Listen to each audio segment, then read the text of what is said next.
දෙනාටම මුලින්ම පංචශීලයේ සම්බන්ධ වීම සඳහා নমස්කාරය කියන දෙවරක්.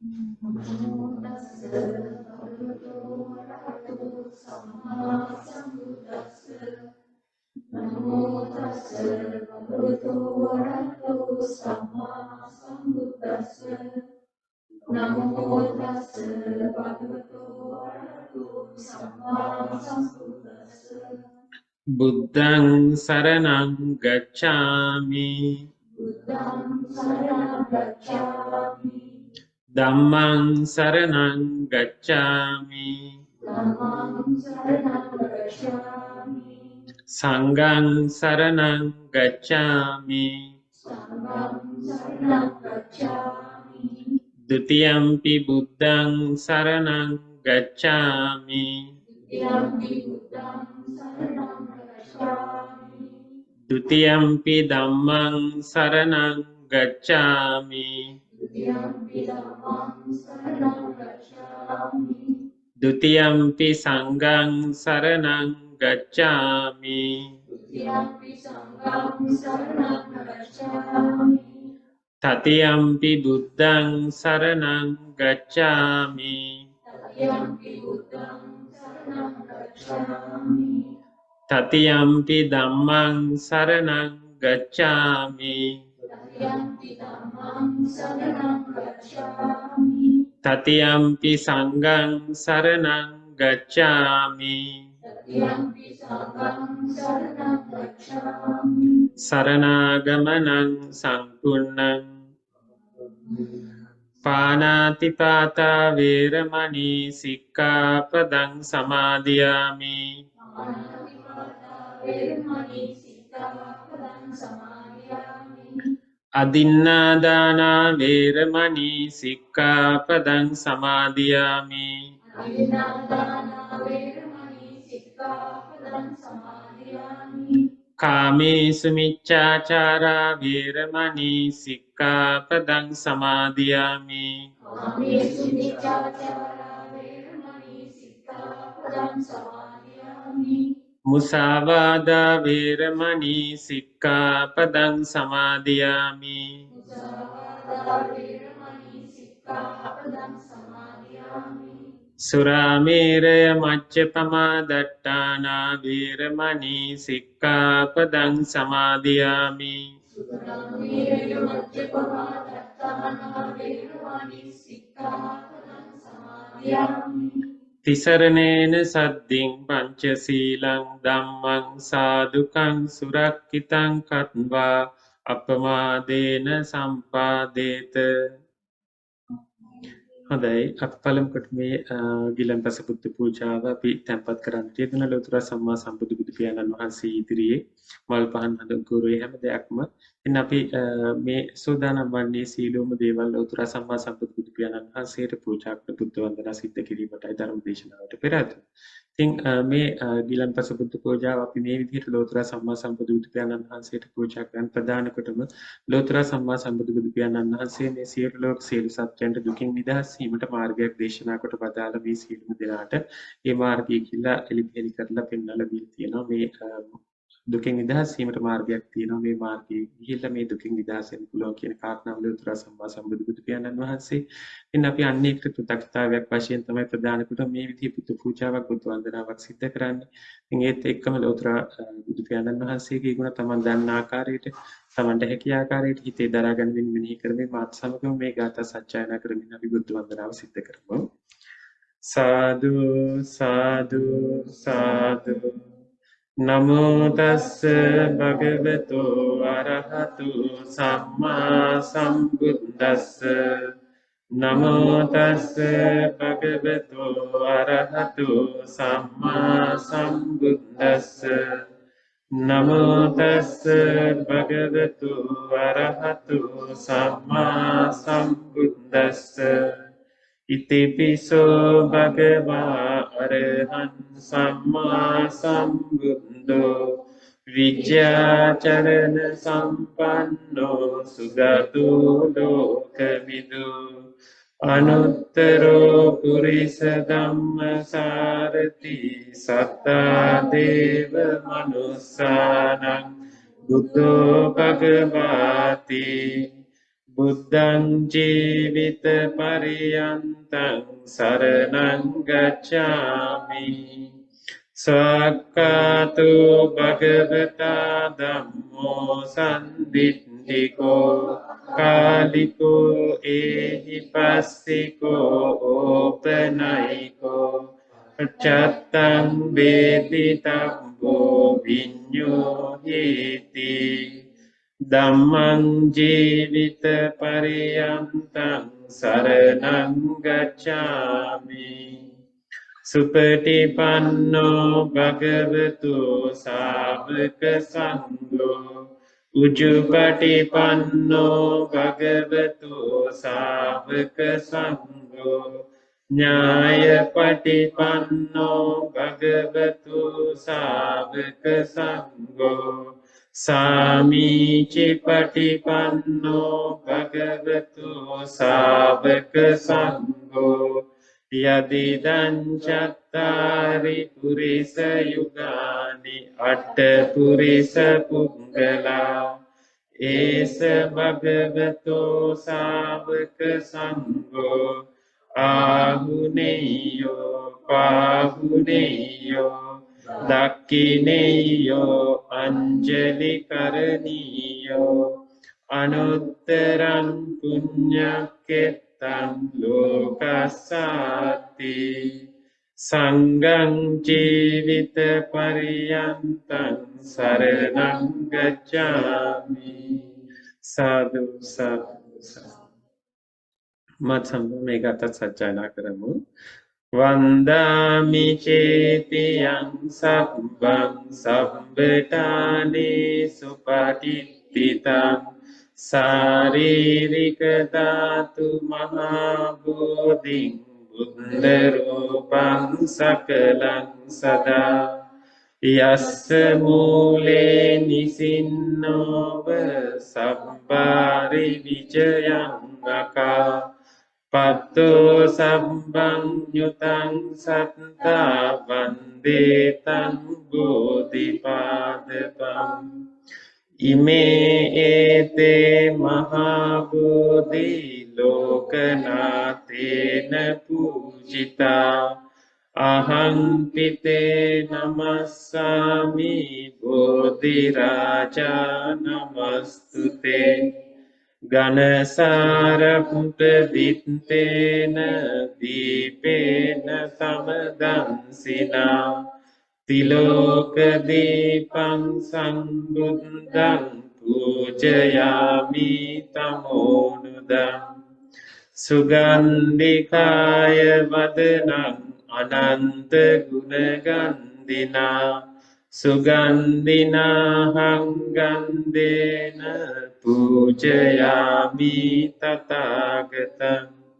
Vannagandha gunopetang etang kusuma santating Pujayami munindassa siripada sarurve Pujemi buddhang kusumena nena punyena metena labami mokkam Pubbang milayati yata idam me kayo tatayati vinasabhavang Sugandang sitalang kappang pasanna madurang subang Paniya metang bhagava patiganhatu Adivase no bante gilana paccayang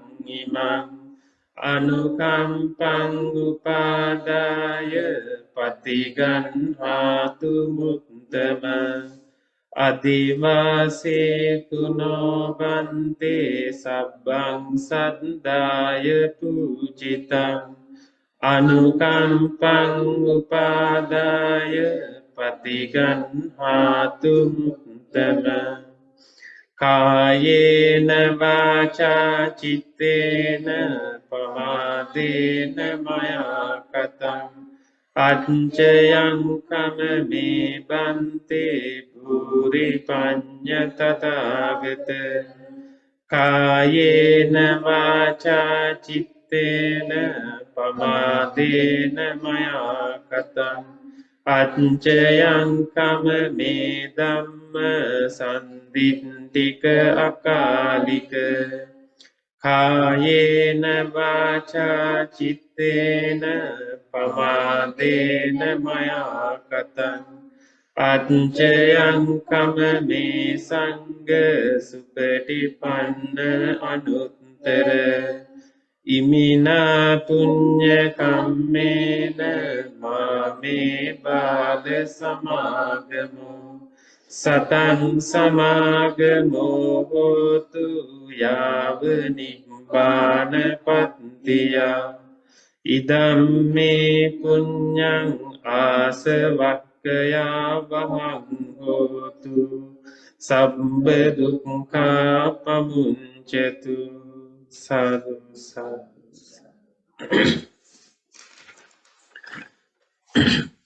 හොඳයි අද දවසේදීත් මේ හැම දිනම එකතු පහදු වෙලා ඉන්නේ 2022 වර්ෂයේ වෝට්ලෝ Wellington බෞද්ධ විහාරස්ථානයේ 2022 වර්ෂයේ පැවැත්වෙන වස්සාන ධර්ම දේශනා මාලාවේ තුන්වෙනි ධර්ම දේශනාවත් සමග ඉතින් අද දවසේදී අතර මේ ධර්ම දේශනාවට අනුග්‍රහකත්වය දක්වනවා ගාමිණී කුලසිංහ මහත්මයා. ඒ ගාමිණී කුලසිංහ මහත්මයා අද දවසේදී මේ ධර්ම දේශනාවට අනුග්‍රහකත්වය දක්වන්නේ තමන්ගේ මේ පරිලෝකීය පියාණන් වහන්සේටත් ඒ වගේම මෑණියන් වහන්සේටත් ඒ වගේම මේ සහෝදරයන් දෙදෙනාටත් සහෝදරියටත් ඒ වගේම මේ තමන්ගේ භාර්යාවගේ මේ පරිලෝකයන් දෙදෙනා වූ මෑණියන් වහන්සේටත් පියාණන් වහන්සේටත් පුණ්‍ය අනුමෝදනා සිද්ධ කිරීමේ පරමාර්ථය ඇතුව ඔවුන් ෆ්‍රැන්සිස් කුලසිංහේ පියාණන් වහන්සේ තිලකාවතී කුලසිංහේ මෑණියන් වහන්සේත් ඒ වගේම රංජිත් කුලසිංහේ සහෝදරයාටත් ඒ වගේම ස්වර්ණලතා කුලසිංහේ සහෝදරියට ඒ වගේම උපාලි කුලසිංහේ සහෝදරයටත් ඒ වගේම කිංසුලතා පීරි මෑණියන් වහන්සේටත් ස්ටීවන් පෙරේරා පියාණන් වහන්සේටත් පුණ්‍ය අනුමෝදනා සිද්ධ කිරීමේ පරමාර්ථයෙන් තමයි අද දවසේදී මේ ධර්ම දේශනාවට අනුග්‍රහකත්වය දක්වන්නේ.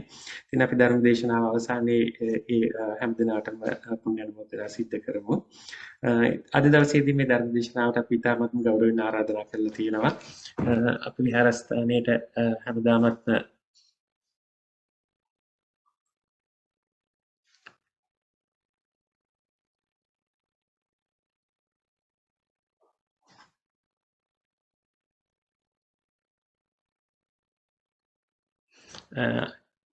අපි අද ධර්ම දෙශනාවට ඉතාමත්ම ගෞරවයෙන් ආරාධනා කරලා තියෙනවා. අප විහාරස්ථානයේ හැමදාම හිතවත් විහාරස්ථානයේ උදව් කරමින් අප විහාරස්ථානයේ ගුරුහරුකම් දෙමින් අප හැම දිනකටම වැඩ කටයුතු කරගෙන යන්න අපිට හැමදාම උදව් කරන සම්මානසේ නමකට. ඉතින් අද දවසේදී අපි මේ ධර්ම දේශනාවට ඉතාමත් ගෞරවයෙන් ආරාධනා කරන්නට යෙදුණා. ටොරන්ටෝ මහා විහාරයේ විහාරාධිපති අතිපූජ්‍ය රාජකීය පඬිත අහංගම රතනසිරි නායක ස්වාමීන් වහන්සේට ආරාධනා කරන්නට යෙදුණා. ඉතින් උන්වහන්සේ අපගේ ආරාධනාව ඉතාමත්ම ගෞරවයෙන් පිළිඅරගෙන අද දවසේදී මේ Zoom තාක්ෂණය ඔස්සේ මේ ධර්ම දේශනාව හා සම්බන්ධ වෙනවා. ඉතින් මම ඉතාමත් ගෞරවයෙන් පාද නමස්කාර පූර්වකව ආරාධනා කර සිටිනවා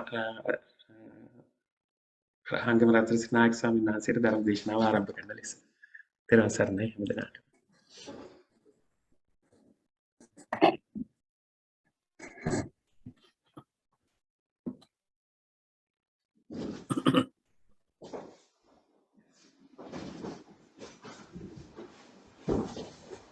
එනවා නේද? එහෙනම් නයි කවුද? හොඳයි. කවුරු සාදුකාරය පවත්වන්න.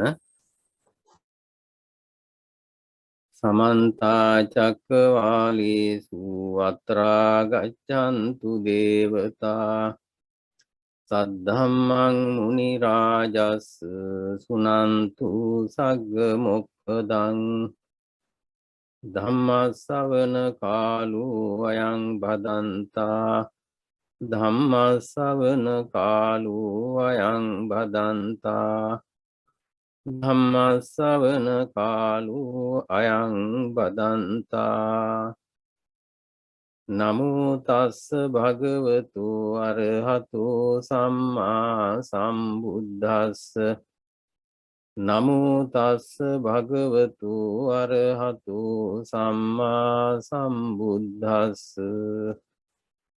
නමෝ තස්ස භගවතු අරහතු සම්මා සම්බුද්දස්ස අස්සද්දු අකතඤ්ඤුච සම්දිච්ඡේදෝච යෝනරු පතාව කාසු අන්තාසු සවේ උත්තම පුරිසූති. ශ්‍රද්ධාවන්ත පින්වත්නි, ලෝතර සම්මා සම්බුදුරජාණන් වහන්සේ දේශනා කර වදාළ ධම්මපදයේ ඇතුළත් ඊටාම උතුම් ගාථා ධර්මයක් අප විසින් මේ වෙලාවේ ධර්ම දේශනාව සඳහා මාතෘකා කළේ. වෝටලූ වෙලින්ටන් බෞද්ධ විහාරයේ විහාරාධිපතීන් වහන්සේ හැටියට පූජනීය පුරණ අනුරුද්ධ හාමුදුරුවන් වහන්සේ මූලික වශයෙන් මතක් කළා වෝටලූ වෙලින්ටන් බෞද්ධ විහාරයේ වස්පින්කම් මාලාවේ 3 වෙනි ධර්ම දේශනාව කියලා. ඉතින් මේ පින්වත් පිරිසට ඊටාම හොඳ වාසනාවක් උදා වුණා මේ පළාතේ පිරිසට මේ විදිහේ රමණීය විහාරස්ථානයක් ගොඩනැගිලා ඒ රමණීය විහාරස්ථානයේ මුල් කරගෙන තමන්ගේ ආධ්‍යාත්මික ගුණවගාවන් දියුණු කර ගැනීමට හොඳ පරිසරයක්. ඒ පරිසරයට කවුරුත් ඒකරාශී වෙලා තමන්ගේ ආධ්‍යාත්මික ගුණයන් දියුණු කරගෙන ලෝතර තථාගත සම්මා සම්බුදුරජාණන් වහන්සේ අවබෝධ කළ දේශනා කර වදාළ මේ සියලු දුක් වලින් නිදහස්ව ලැබිය යුතු සාන්ත නිවන් සෝය අත්කර ගැනීමට සෑම දිනම අදිෂ්ඨාන කරගන්න. අද මේ ධර්ම දේශනාවේ දායකත්වයේ දරන්නේ ගාමිණී කුලසිංහ මහත්මයා කියන බවත් අපට මතක් කළා. ඉතින් ගාමිණී කුලසිංහ මහත්මයා අපි කාලාන්තරයක් තිස්සේ වසර ගණනාවක් තිස්සේ දන්නා හඳුනන ශාසනයට බොහොම ලැබි ස්වාමින් වහන්සේලාට බොහොම හිතයිසී දායක මහත්මයෙක්. මේ මහත්මයා බලාපොරොත්තු වෙන කෘතවේදීත්වයෙන් යුතුව පරලෝසපත් වුණු තමන්ගේ ආදරණීය මව්පිය දෙපළගේ ගුණානුස්මරණය කරමින් ඒ දෙපළට පින් අනුමෝදන් කරන්න. ඒ වගේම පරලෝසපත් වුණු සහෝදරයන් දෙන්නත් සහෝදරියා සිහිපත් කරලා පුණ්‍යානුමෝදනා කරන්න. ඒ වගේම තමන්ගේ ආදරණීය ස්වාමි දියණිය ශාමලී මහත්මියගේ පරලෝසපත් වුණු දයාබර මව්පිය දෙපළත් සිහිපත් කරලා ඒ කිංසුලතා පීරිස් මහත්මිය ඒ වගේම පීරිස් මහත්මයා යැතන් සිහිපත් කරලා ඒ දෙමව්පියන් ප්‍රධාන කොට ඇති දෙපාර්ශ්වයේ ඥාතීන්ටත් පින් දෙන්නට බලාපොරොත්තු වෙනවා. ඉතින් ඒ නිසා ඊට වැදගත් අරමුණු කීපයක් මුල් කරගෙන පින්කමේ දායකත්වයේ දරන බවයි අපට දැනගන්න ලැබුණේ. ඉතින් මේ පුණ්‍යානුමෝදනා කටයුතු පසුව සිද්ධ වෙනවා. අපි තේරුම් ගන්නට ඕන බුදුවරයෙක් ලෝකයේ පහළ වෙන්නේ කුමන අරමුණක් සඳහාද කියලා. උන්වහන්සේම වදාරනවා තුම්හි කිච්ඡං ආතප්පං අක්ඛාතාව තථාගතා. ඔබ කටයුතු කළ යුතුයි තථාගතයන් වහන්සේලා සම්බුදුවරයන් වහන්සේලා මාර්ගය කියා දෙනවා. අපිට බුදුහාමුදුරුවෝ මාර්ගය කියා දුන්නා. ඒ කියා දුන්නු මාර්ගයේ ගමන් කිරීම අපේ වගකීම යුතුයකම. අපට මතකයි බුදුරජාණන් වහන්සේ නිගාරමාතු පාසාදයේ වැඩ ඉන්න වෙලාවේදී ගණක මොග්ගල්ලාන කියලා බ්‍රාහ්මණයෙක් ගියා. ගිහිල්ලා කිව්වා භාග්‍යවතුන් වහන්සේ ගෞතමයන් වහන්සේ මේ මිගාරමාතු ප්‍රාසාදයේ උඩට නගින පඩිපෙළක් තියෙනවා. ඒ පඩිපෙළේ පිළිවෙලක් තියෙනවා මුලින් ඉඳලා 1 2 3 වශයෙන් දිගට නගින පිළිවෙලක් තියෙනවා. අනුපූර්ව ශික්ෂණයක් තියෙනවා. එතකොට අපේ ශාස්ත්‍රවලත් එහෙමයි. අපි ශාස්ත්‍රය උගන්වනකොට ඒ ශාස්ත්‍රවලත් එහෙමයි අනුපූර්ව ශික්ෂාවක් තියෙනවා. ධනු ශිල්පයේ උගන්වනකොට ඒවයි එක්තරා විදියක පිළිවෙලක් ක්‍රමානුකූලව ඉහළට තියෙනවා. ගණන් ශාස්ත්‍රයේ උගන්වනකොටත් දැන් මේ ගණක මොග්ගල්ලාන කියන්නේ ගණන් ශාස්ත්‍රයේ පිළිබඳව දන්න කෙනෙක්. ඒ ගණන් ශාස්ත්‍රයේ උගන්වනකොටත් එහෙමයි පිළිවෙලක් තියෙනවා. ඒකින් එක දෙක වශයෙන් තුන වශයෙන් ඒවා කොටස් කර කර පිළිවෙලට එහෙම ඉහළට ඉගැන්වීමේ ක්‍රමයක් තියෙනවා. එතකොට ඔබ වහන්සේගේ ශාසනයේත් එහෙම පිළිවෙලක් තියෙනවද? එතෙන්දී බුදුරජාණන් වහන්සේ දේශනා කරන ඔව් ගණක මොග්ගල්ලාන බ්‍රාහ්මණය මගේ ශාසනයේත් එහෙම පිළිවෙලක් තියෙනවා. හරියට අශ්වයන් දමනය කරන සාරථියෙක් ඉස්සෙල්ලම කටකලියාව දාලා ක්‍රමානුකූලව පිළිවෙලට අශ්වයන් දමනය කරන්න වගේ මගේ ශාසනයේත් පිළිවෙලක් තියෙනවා. අනුපුබ්බ සික්ඛා, අනුපුබ්බ කිරියා, අනුපුබ්බ පටිපදා කියලා පිළිවෙලක්. ඒවා ක්‍රමානුකූලව පළමුවෙන්ම සීලේ පිහිටවලා එතන ඉඳලා වැඩි වැඩියෙන් සීලයේ උසස් සත්වයට පත් කරලා ඒ සමාධි භාවනාව ඔස්සේ නිවන දක්වා යන ගමන් මාර්ගයේ බුදුරජාණන් වහන්සේ පැහැදිලි කළා. පැහැදිලි කරාට පස්සේ මේ ගණක මොග්ගල්ලාන බ්‍රාහ්මණය අහනවා එතකොට දැන් ඔබ වහන්සේ ওই මාර්ගය ওই විදියට කියා දුන්නාම නිවන දක්වා ඔය ඔක්කොම නිවන් දකින්නවද කියලා අහුවා. එහෙම නැත්නම් ටික දෙනෙක් නිවන් දකින්නවද අහුවා. එතකොට බුදුරජාණන් වහන්සේ කියනවා ඌ මම පිළිවෙලට මේ ශික්ෂාවන් කියා දෙනවා. අනුපුබ්බ සික්ඛා, අනුපුබ්බ කිරියා, අනුපුබ්බ පටිපදා මම ක්‍රමානුකූලව කියා දෙනවා. ඉතින් සමහර කෙනෙක් ඒ මාර්ගය ඔස්සේ ගිහිලා නිවන් දකිනවා. සමහර කෙනෙක් එහෙම නිවන් දකින්නේ නැහැ කිව්වා. එතකොට ඇහුවා ඒ කොහොමද? දැන් ඔබ වහන්සේ ඉන්නවා. ධර්මීය මාර්ගයක් තියෙනවා, නිවනක් තියෙනවා. එතකොට මොකද සමහර කෙනෙක් ඒ නිවන් දකිනවා, සමහර කෙනෙක් නිවන් දකින්නේ නැත්තේ. එතෙන්දී බුදුරජාණන් වහන්සේ ගණකගෙන් අහනවා ප්‍රශ්නයක්. හොඳයි ඒ කාරණේ එහෙම තිබිච්චයි මං අහන ප්‍රශ්නෙට උත්තර දෙන්න කිව්වා. දැන් ඔබ රජගහ නුවරට යන්න දන්නවද කියලා අහුවා. පාර කියා දෙන්නත් දන්නවද අහුවා. හොඳටම දන්නවා කිව්වා. රජගහ නුවරට යන්න මං හොඳටම දන්නවා. පාර හොඳටම දන්නවා. දැන් කෙනෙක් කෙනවා රජගහ නුවරට යන්න ඕන කෙනෙක් ඇවිල්ලා කියනවා මට රජගහ නුවරට යන්න ඕන පාර කියා දෙන්න කියලා. ඉතින් ඔබ බොහොම හොඳට පැහැදිලිව දැන් මෙතනින් පිටත් වෙන්න දකුණට හැරිලා යන්න යනකොට මෙහෙම පුංචි ගමක් තියෙනවා. ඒ ගම පහු කරගෙන යනකොට ගංගාවක් තියෙනවා. ඒ ගඟෙන් එතර වෙලා යනකොට මෙහෙම කැලෑවක් තියෙනවා. ওই විදියට රජගහ නුවර දක්වාම ගමන් මාර්ගය ඔබ කියා දෙනවා. කියා දුන්නාට පස්සේ අර ඇත්ත මොකද කරන්නේ? ගමන ආරම්භ කරා වෙන පැත්තකට හැරිලා වැරදි මාර්ගයකට හැරිලා යනවා. කියපු විදියට නෙවෙයි වැරදි මාර්ගයකට හැරිලා යනවා. එතකොට තවත් කෙනෙක් එනවා. ඒ වැරදි මාර්ගයට හැරිලා ගියාම ඒ ඇත්තට රජගහ නුවරට යන්න පුළුවන්ද කියලා ඇහුවා. නෑ ස්වාමීනි එහෙම කරන්න බෑ කිව්වා. එයා හරි මාර්ගේ යන්නේ නෑ. මං කියා දීපු විදියට යන්නේ නෑ. එයා වෙන පැත්තකට හැරුණා. ඒ නිසා එයාට යන්න බෑ කිව්වා ඒ ගමන. තවත් කෙනෙක් එනවා ඇවිල්ලා මාර්ගය අහනවා. මාර්ගය ඇහුවාම අර විදියටම මෙතනින් පිටත් වෙන්න මේ විදියට යන්න මෙහෙම හැරෙන්න මෙහෙම ගමක් හම්බ වෙනවා පොකුණක් ගංගාවක් හම්බ වෙනවා. ඒ විදියට ඔක්කොම කියා දෙනවා. කියා දුන්නාට පස්සේ මෙයා හොඳට මේක හිතේ තියාගෙන හිටියා ධාරණය කරගත්තා මතක තියාගත්තා. මතක තියාගෙන දැන් පිටත් වෙලා යනවා. යනකොට අර කියපු සලකුණු හම්බ වෙනවා. ඒ විදියට මේව අනුගමනය කරමින් දිගට ගිහිල්ලා අන්තිමේදී රජගහ නුවරට ලං වෙනවා. එතකොට බුදුරජාණන් වහන්සේ අහනවා ගණකගෙන් කොහොමද ඒ ඇත්ත හරි විදියට මාර්ගය අනුගමනය කළා. ඒ නිසා එයා රජගහ නුවරට ගියා. ඒතකොට දැන් පේනව නේද කෙනෙක් රජගහ නුවරට ගියා. ඒ මොකද කියලා ඇහුවා. ඉතින් එක්කෙනෙක් මම ධර්මයේ කියා දුන්නට මම යා යුතු මාර්ගය කියා දුන්නා. කියන කෙනක් ඉන්නවා. යා යුතු මාර්ගයක් තියෙනවා.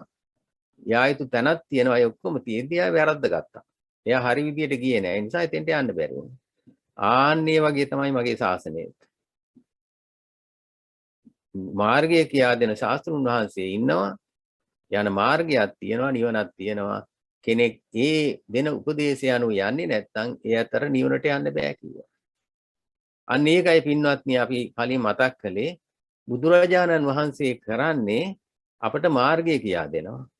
උන්වහන්සේට අපි ඈතර කරවන්න බෑ. උන්වහන්සේ අපිට මාර්ගය කියා දෙනවා. අපි මේ මාර්ගය අනුගමනය කරන්න ඕන. මාර්ගය යන්න ඕන. ගිහිල්ලා අවසානයේ ඉලක්කයට යොමු වෙන්න ඕන. ඒකටයි බුදුරජාණන් වහන්සේ ධර්මයේ දේශනා කළේ. අද මේ ධර්ම දේශනාව සඳහා මා ගාථාවක් මාතෘකා කරා.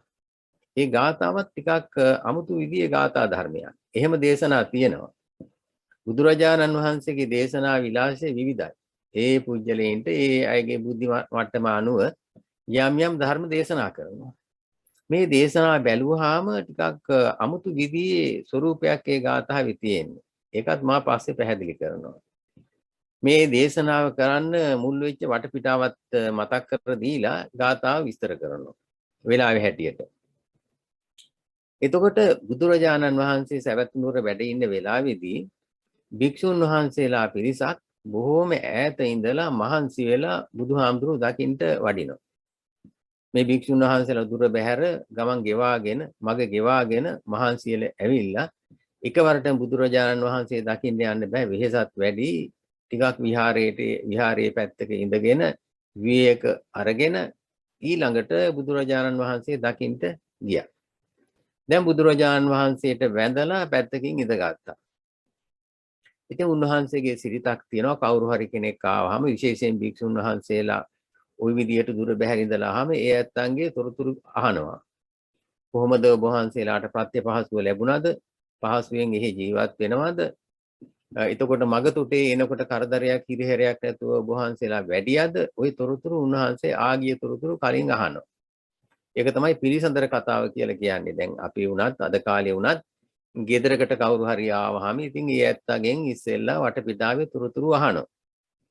කොහොමද පහසුවෙන් ගමන මේ ගේ හොයාගත්තද? ඉතින් ওই විදිහට පිළිසඳර කතාව කියදෙනවා. ඊට පස්සේ බුදුරජාණන් වහන්සේට තේරුණා මේ භික්ෂුන් වහන්සේලාගේ හේතු සම්පත්තිය. මේ ඇත්තන්ගේ මේ ඥාන ශක්තිය දියුණු කරන්න පුළුවන් පිරිසක්. හොඳ බුද්ධියක් තියෙන පිරිස. ඉතින් ඒ නිසා මේ ඇත්තන්ට ගැළපෙන විදිහේ ධර්මයක් දේශනා කරන්න ඕනේ කියලා කල්පනා කරලා සාරිපුත්ත හාමුදුරුවෝ කැඳෙව්වා. සාරිපුත්ත හාමුදුරුවෝ කැඳවලා උන්වහන්සේගෙන් ප්‍රශ්නයක් අහනවා. ඒ ප්‍රශ්නේ අහන්නේ මේ පිරිසට තේරුම් ගන්න. දැන් මම කලින් කිව්වා බුදුහාමුදුරුවෝගේ දේශනා විලාසය විවිධයි කියලා. ඒ තැනට ඒ පුජ්‍යලින්ට ගැළපෙන්න මේ දේශනාව කරන්නේ. සමහර වෙලාවට කුතුහලයේ ඇවිස්සෙන විදිහේ පුංචි දෙයක් දේශනා කළ උන්වහන්සේ වඩිනවා. භික්ෂුන් වහන්සේලා කුතුහලයටපත් වෙනවා. මොකද්ද මේ කියපු කාරණේ කියලා. ඊළඟට ඒ කාරණේ හොයාගෙන තව දුරටත් තොරතුරු දැනගන්න මේ පිළිබඳව විස්තර දන්න හාමුදුරු නමක් හොයාගෙන යනවා. දැන් එහෙම සිද්ධි තියෙනවා. සමහර විට බුදුහාමුදුරුවෝ පුංචි දේශනාවක් කරලා වැඩියාම භික්ෂුන් වහන්සේලා ඊළඟට වඩිනවා මහා කච්චායන හාමුදුරු ළඟට. ඉතින් කියනවා ස්වාමීනි බුදුරජාණන් වහන්සේ මෙහෙම දේශනාවක් කර අපිට කිසි දෙයක් තේරුනේ නැහැ. ඒ කාරණේ පැහැදිලි කර දෙන්න කියලා ඉල්ලීමක් කරනවා. ඉතින් එහෙම වෙලාවලදී මහා කච්චායන හාමුදුරුවෝ විස්තර කරපු තැන් තියෙනවා. සමහර වෙලාවට සාරිපුත්ත හාමුදුරුවෝ ළඟට යනවා. සාරිපුත්ත හාමුදුරුවෝ බොහෝම ප්‍රඥාවෙන් ඉහළයි. ඉතින් උන්වහන්සේ ළඟට ගිහිල්ලා එහෙම කියනවා ස්වාමීනි අපිට බුදුරජාණන් වහන්සේ මෙහෙම ධර්මයක් දේශනා කළා. ඒක වැටහෙන්නේ නැහැ. ඒ ගැන පැහැදිලි කර දෙන්න කියලා. ඉතින් බුදුහාමුදුරුවෝ මේ සාරිපුත්ත හාමුදුරුවෝ බුදුහාමුදුරන්ගේ දේශනාව විස්තර වශයෙන් පැහැදිලි කර දෙනවා. මේ වෙලාවෙත් එහෙමයි. සාරිපුත්ත හාමුදුරුවන්ගෙන් අහනවා ප්‍රශ්නයක්. සාරිපුත්ත ඔබ හිතනවද ඔබ පිළිගන්නවද මේ ශ්‍රද්ධාදී ඉන්ද්‍රියයන් දිනු කරන්නේ නැතුව ශ්‍රද්ධාව දිනු කරන්නේ නැතුව ඒ කියන්නේ ඇදහිීමක් නැතුව නිවනට යොමු වෙන්න පුළුවන් කියලා ඔබ විශ්වාස කරනවද? එතකොට විරිය ඉන්ද්‍රිය දිනු කරන්නේ නැතුව නිවනට පැමිණෙන්න පුළුවන් කියලා ඔබ අදහනවද? ඒ වගේම සති, සමාධි, ප්‍රඥා කියන මේ ඉන්ද්‍රිය ධර්ම මේවා දිනු කරන්නේ නැතුව නිවනට පැමිණෙන්න පුළුවන් කියලා ඔබ අදහනවද කියලා අහනවා. එතකොට සාරිපුත්ත හාමුදුරුවෝ ටිකක් අමුතු විදිහේ උත්තරයක් දෙන්නේ. සාරිපුත්ත හාමුදුරුවෝ කියනවා ස්වාමීනි බුදුරජාණන් වහන්සේ යම් කෙනෙක් ඒ කාරණය ප්‍රත්‍යක්ෂයෙන් අවබෝධ කරගත්තේ නැත්නම් ඒ ඇත්ත ඒ ඇදහිීම කරනවා. ඒ නිසා මට ඒ ඇදහිීමක් අවශ්‍ය නැහැ කියලා මට එහෙම ඇදහිීමක් මොකටද කියලා සාරිපුත්ත හාමුදුරුවෝ මතක් කළා. ඒ කාරණේ මතක් කරාට පස්සේ දැන් බුදුහාමුදුරුවෝ ධර්මයේ දේශනා කළා. ඊළඟට මේ භික්ෂුන් වහන්සේලාට ගැටලුවක්. ඇයි මේ බුදුහාමුදුරුවෝ අහපු ප්‍රශ්නයට සාරිපුත්ත හාමුදුරුවෝ මේ උත්තරයක් දුන්නේ? සාරිපුත්ත හාමුදුරුවෝ නොගැලපෙන උත්තරයක් නේ දුන්නේ. කෙලින් උත්තරයක් දෙන්නේ නැතුව. ඉතින් මේ ප්‍රශ්නේ මතුවුනහම භික්ෂුන් වහන්සේලාගේ කතාව කටකතායෙන් යනකොට බුදුරජාණන් වහන්සේට සැලවුණා. බුදුරජාණන් වහන්සේට ආරංචි වුණාම භික්ෂුන් වහන්සේලා කැඳවලා කියනවා මහණෙනි සාරිපුත්ත තෙරුන් වහන්සේ අවබෝධයෙන් මේ කතාව කිව්වේ. ඒ සාරිපුත්ත ආයස්මතුන් වහන්සේ බුදුරජාණන් වහන්සේ පිළිබඳව පිළිගැනීමක් නැතුව නෙවෙයි. එහෙම නැත්නම් කර්මය කර්මඵලයේ විශ්වාසයක් කරන්නේ නැහැ, අදහන්නේ නැහැ කියන එක නෙවෙයි එකකින් කතා කළේ.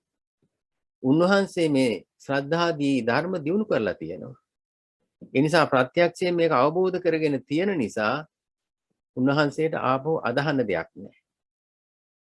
අන්න ඒකයි මේ කාරණේ පැහැදිලි කරලා බුදුරජාණන් වහන්සේ බණක් දේශනා කළා. අන්නේ බණ තමයි ඔය ගාථාවෙන් පැහැදිලි වෙන්නේ.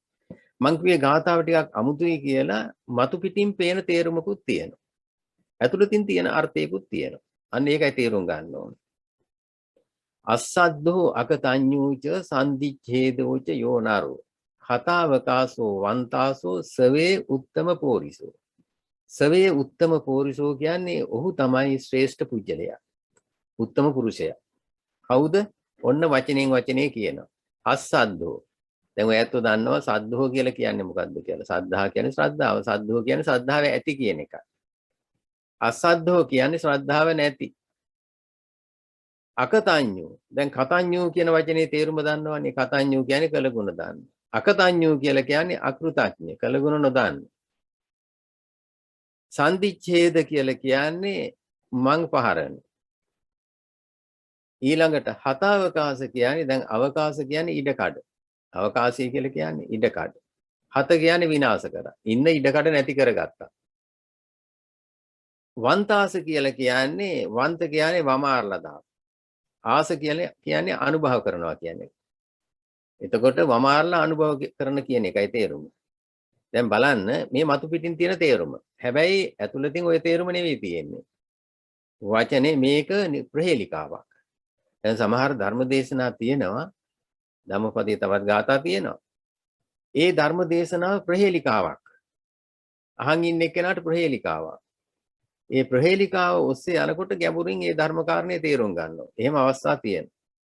දැන් මෙතෙන්දී දැන් ඔයයන්ට තේරෙනවනේ දැන් මේ කියන්නේ මේ මතු පිටින් පේන වචනේ කාරණය ශ්‍රද්ධාව නැති අකෘතඥ මම් පහරන ඒ වගේම ඉන්න ඉඩකඩ නැති කරගත්ත වමාරලා අනුභව කරන යෝ නරෝ යම් මිනිසෙක් ඉන්නවද සවේ උත්තම පුරුෂෝ ඒ ඇත්ත තමයි ශ්‍රේෂ්ඨ පුජ්‍යලයා කියලා කියනවා. ඉතින් මහා ගැටලුවක් නේ. මේක ප්‍රහේලිකාවක්. දැන් අපි බලන්න ඕන මොකද්ද මේ කියන්නේ කියලා. අස්සද්දෝ කියන්නේ මොකද්ද? අස්සද්දෝ කියලා කියන්නේ ඇදහිීම් නැති කියන එකයි. සද්ධා කියන්නේ ඇදහිීමනේ. ඇදහිීම් නැති කියන එකයි අස්සද්දෝ කියලා කියන්නේ. දැන් අපි කවුරු හරි කෙනෙක් අපිට යමක් කියන්න ඕන දැනගන්න. ඉතින් අපි දන්නේ නැති එකක් නම් කවුරු හරි කියනකොට ඒක අදහනවා.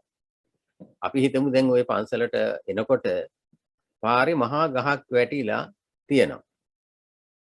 ඉතින් කවුරු හරි කෙනෙක් කියනවා මේ මම පන්සලට එනකොට පාරේ මහා ගහක් වැටිලා තිබුණා කියලා. ඉතින් අර කියපු එක්කෙනා අපි ටිකක් විශ්වාස කරන කෙනෙක්. ඒ නිසා අපි එයා කියන එක අදහනවා. හැබැයි ඒක අසත්‍යයක් වෙන්නත් පුළුවන් සමහර විට. එයා සත්‍ය නොකියන කෙනෙක් නම් ඒක අසත්‍යයක් වෙන්නත් පුළුවන්. අපි ඒක අදහනවා. හැබැයි අපි එතෙන්ට ගියොතින් අන්න දැක්කා. දැක්ක නිසා අදහන්න දෙයක් නැහැ. ප්‍රත්‍යක්ෂයෙන්ම දැක්කා. ප්‍රත්‍යක්ෂයෙන්ම ඒ දැනීම ලබාගත් නිසා අදහන්න ඕන නැහැ. අන්න ඒකයි කිව්වේ අසද්දෝ කියලා. එතකොට සාරිපුත්ත හාමුදුරුවෝ මේ ඉන්ද්‍රිය ධර්මයන් දියුණු කරලා බුදුරජාණන් වහන්සේ දේශනා කරපු නිවන ප්‍රත්‍යක්ෂයෙන්ම දැනගත්තා. ඒ නිසා උන්වහන්සේ පැහැදිලිවම දන්නවා කවුරුවක් කියන දෙයක් අදහන්න දෙයක් නැහැ. මේ නිවන අවබෝධ කරගන්න මේ ඉන්ද්‍රිය ධර්ම දියුණු කරගන්නම ඕන.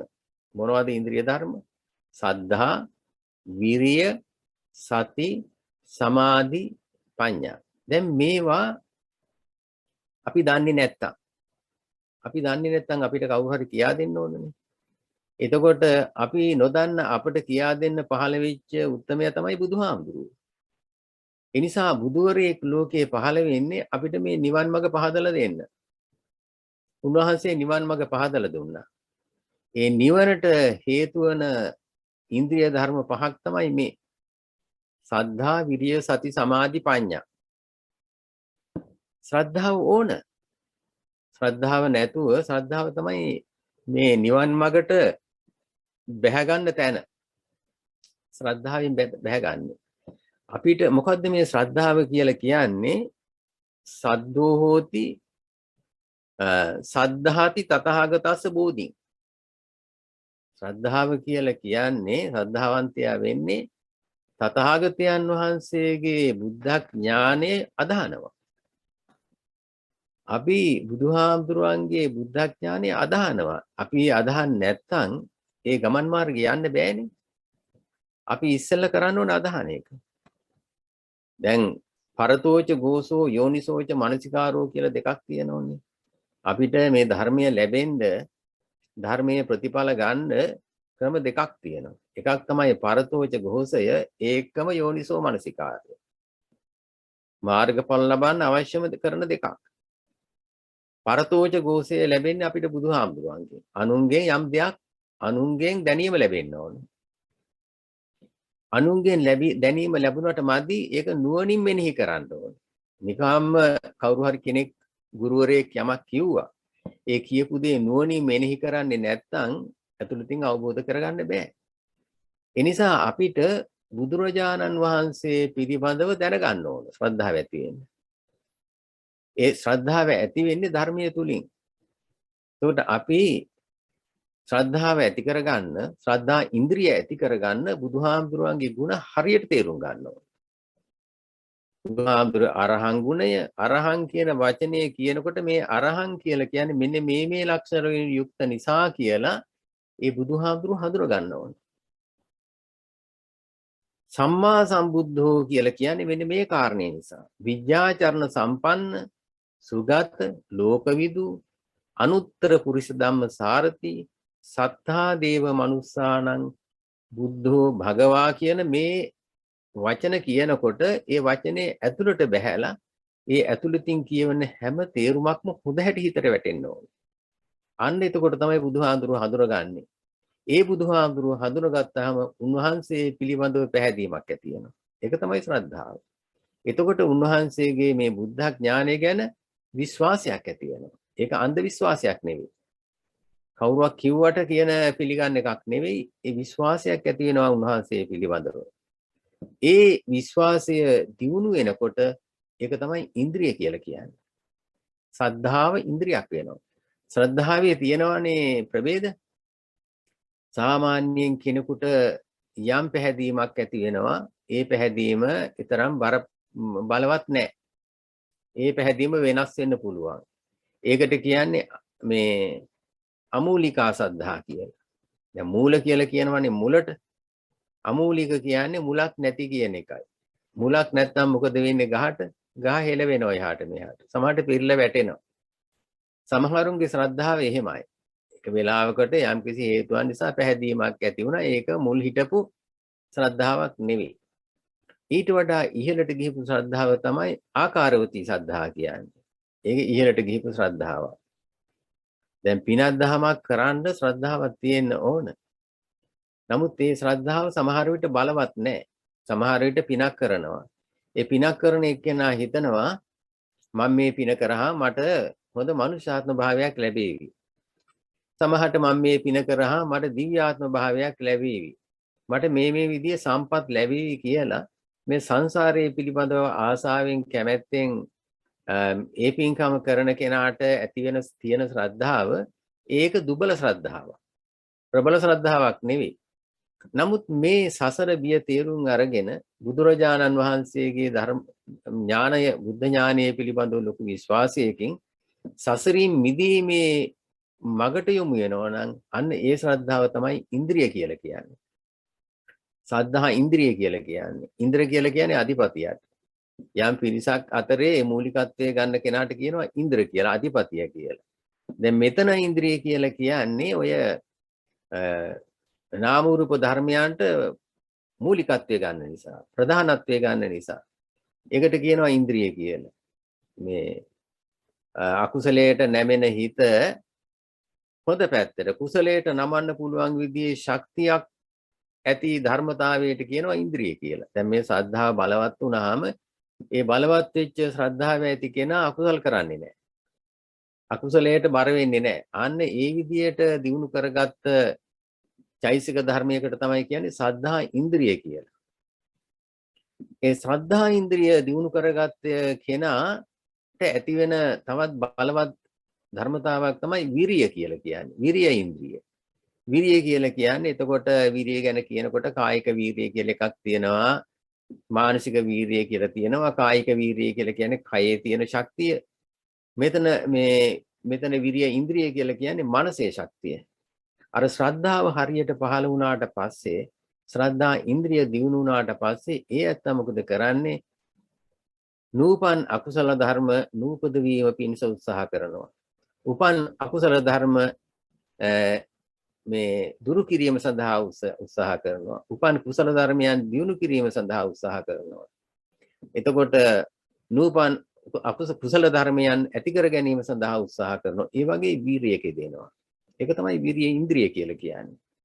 නිකන් වැඩක් කරන්න ඇති කරගන්න වීරිය නෙවෙයි. ඊට වඩා ඉහළ ගිය ආර්ය මාර්ගයට යොමු වෙච්ච බලයක් ඇති කරගන්නවා. ඒක තමයි වීරිය ඉන්ද්‍රිය කියලා කියන්නේ.